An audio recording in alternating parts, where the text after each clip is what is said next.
Ne edep kaldı ne haya, hiçbir şey yok. Vallahi getire. Salkım Hanım, nasıl konuşmam gerektiğini biliyorum.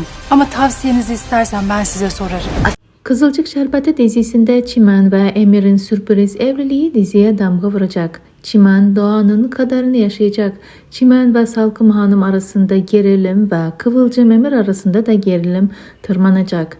Ömer Bade'nin hamilelik yalanını kısa sürede çözecek. Gözünü karartan Bade ise daha tehlikeli hamleler yapacak. Fatih ve Başak cephesinde de Murat'ın ayırma çabaları ters tepecek. İkili daha sıkı bir şekilde yoluna devam edecek ve önümüzdeki bölümlere doğru aşk kıvılcımları açacak. Asil ise Nursema ile yaklaşması, Rüzgar ise geri gelmesi rafa kalktı.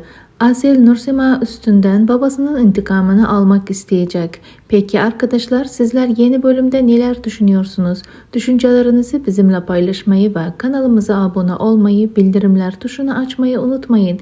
Yeni analizlerde tekrardan sizlerle görüşmek dileğiyle, hoşça kalın.